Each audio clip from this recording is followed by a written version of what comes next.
Now we want to take a look at post-process. So if we type in here post-process volume, I'm going to drag this into the scene. And if we scroll down, we can choose infinite extent, which means it's unbound. So if this is not checked, anything within this square will receive the effects of the post-process volume. Outside of it, if we click unbound, now anywhere we are in the world will be affected by it. But without that checked, if we're outside this volume, we will not be affected by it. So I'm going to choose unbound. So it kind of goes everywhere. And then we have all sorts of really cool settings here. So we can kind of darken the edges around things. So you can, if you watch like this upper edge here, I can create like ambient occlusion that brings like a fade out to everything. We can do, where are you? We can add a vignette,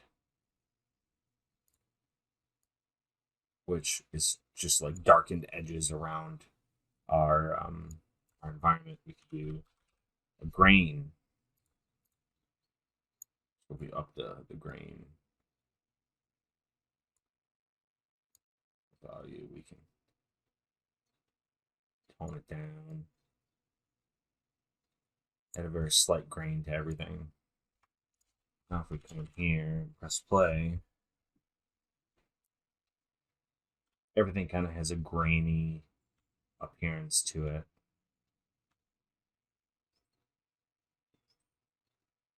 As we can see, our environment's looking pretty cool. And then as you scroll through and kind of get a feel for everything. So here's bloom. This is how the camera lens reacts to light. How much kind of flare is gonna be. The camera's gonna kind of reflect back. And then we can do like depth of field. So we get a focal distance here. You can see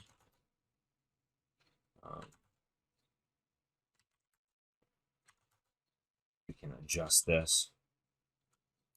So at the end of the hallway there, it gets blurry.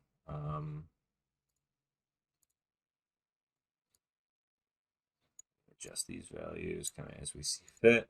I don't really ever see really a need to. The focal distance is a pretty good way of determining how much depth of field there's going to be.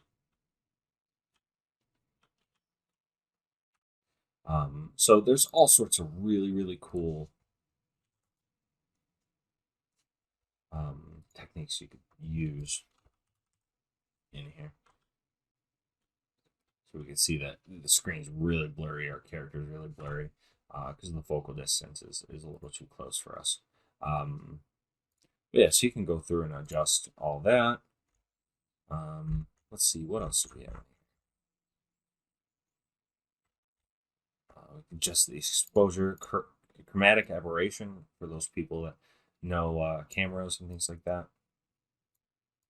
You can adjust that so we get kind of this blurry offset. A dirt mask, so you can add kind of a dirt texture or something like that to the actual screen itself. Lens flares. Lens flares are pretty cool.